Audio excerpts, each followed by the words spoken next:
Bienvenidos al canal educativo de la Escuela Militar de Medicina de México. Hoy vamos a desentrañar una de las entidades neurodegenerativas más complejas y, francamente, fascinantes que encontramos en la práctica clínica, la demencia frontotemporal. Acompáñenme en este recorrido, que nos llevará desde el corazón de la molécula hasta las manifestaciones en el consultorio y su manejo actual. Muy bien, ¿cuál es nuestra ruta? Empezaremos viendo por qué es un reto diagnóstico. Luego, nos sumergiremos en la fisiopatología, del gen a la sinapsis. De ahí, conectaremos con los fenotipos clínicos y los biomarcadores. Revisaremos las estrategias de manejo y al final vamos a destilar los mensajes más importantes para llevar a la clínica. Empecemos. Entramos a la primera sección, el reto diagnóstico. Y es que la demencia frontotemporal no solo es un desafío por su complejidad, su impacto es brutal.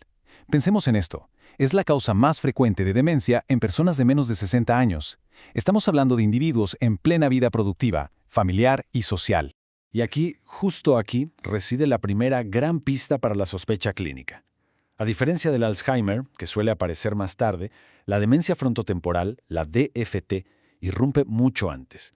Este dato epidemiológico por sí solo tiene que ser una bandera roja en la consulta ante cualquier paciente joven con un deterioro cognitivo o de conducta de inicio insidioso.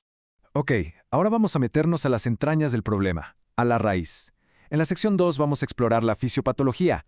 Es un universo molecular increíblemente complejo, pero es justo ahí donde está la explicación de por qué los lóbulos frontales y temporales sufren esta degeneración tan selectiva y progresiva. Miren, aquí está el meollo del asunto. La DFT no es una sola enfermedad a nivel molecular, y eso lo complica todo. Básicamente se divide en dos grandes grupos. Por un lado, las taupatías. Aquí, la villana es la proteína tau, que se hiperfosforila, se vuelve anormal, se desprende de los microtúbulos y forma agregados insolubles, como los famosos cuerpos de Pick. Por otro lado, tenemos las proteinopatías por TDP43 o FUS. En este caso, el problema son proteínas que deberían estar en el núcleo, pero que se escapan y forman cúmulos tóxicos en el citoplasma, desquiciando todo el metabolismo del ARN. Y bueno, este caos molecular no sale de la nada. Muy a menudo tiene un origen genético clarísimo. De hecho, hasta en un 40% de los casos hay historia familiar. La pista nos lleva a tres genes principales. Primero, mutaciones en MAPT, el gen de la proteína tau que lógicamente causan una taupatía. Luego, mutaciones en el gen de la progranulina GRN y la famosa expansión de repeticiones en el gen C9 o RF72. Estas dos últimas están directamente ligadas a la patología por TDP43, alterando procesos celulares críticos. Avancemos a la tercera sección. Ya que entendimos el caos molecular, ¿cómo se ve todo esto en el consultorio? Pues, la respuesta está en los fenotipos clínicos, que no son otra cosa que la manifestación, la expresión directa de qué áreas del cerebro están siendo destruidas por estas proteínas. Clínicamente, la DFT se nos presenta a grandes rasgos de dos maneras. La más común es la variante conductual, o BBFTD, que se caracteriza por un cambio radical y temprano en la personalidad. Vemos una apatía profunda, o por el contrario, una desinhibición social muy marcada. Y en un contraste dramático tenemos la afasia progresiva primaria, que es un deterioro aislado y progresivo del lenguaje, mientras que al principio las otras funciones cognitivas están relativamente intactas. Pero la cosa no para ahí. La afasia progresiva primaria, a su vez, se divide en tres subtipos, y distinguirlos es crucial. Cada uno refleja un patrón de atrofia diferente y muchas veces una patología molecular distinta. Tenemos la variante no fluente o agramatical, con problemas para producir el habla, la semántica, donde se pierde el significado de las palabras, y la logopénica, que es esa lucha constante por encontrar la palabra correcta. Entonces, ¿con qué herramientas contamos para confirmar nuestras sospechas? Pues tenemos todo un arsenal. La resonancia magnética estructural nos va a mostrar ese patrón de atrofia selectiva, frontotemporal. El PET con FDG nos va a delatar el hipometabolismo en esas mismas zonas. Y en líquido cefalorraquídeo, los niveles de tau y beta-amiloide son clave para diferenciarla de Alzheimer, mientras que el neurofilamento de cadena ligera, el NFL, se está convirtiendo en un marcador potentísimo de qué tan activa está la neurodegeneración. Pasemos ahora a la cuarta sección, al manejo.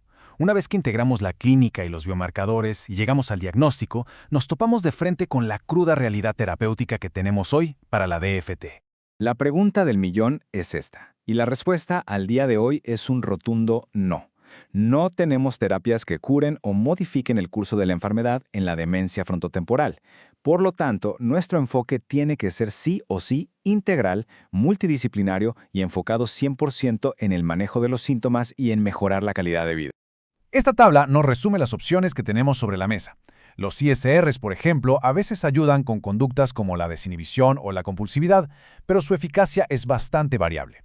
Los antipsicóticos atípicos los reservamos para casos de agresividad o psicosis, pero siempre con muchísimo cuidado por la advertencia de caja negra en adultos mayores. Y ojo, aquí va una advertencia fundamental.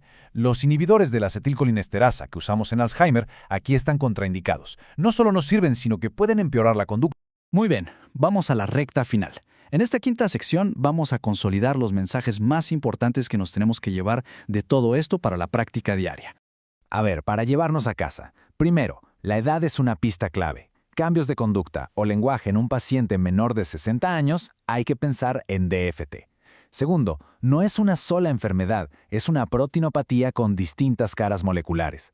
Tercero, el diagnóstico es un rompecabezas que se arma con la clínica y se apoya en los biomarcadores. Y finalmente, hasta que no tengamos terapias que modifiquen la enfermedad, nuestro papel es un manejo sintomático, compasivo y siempre en equipo. Y para terminar, una reflexión.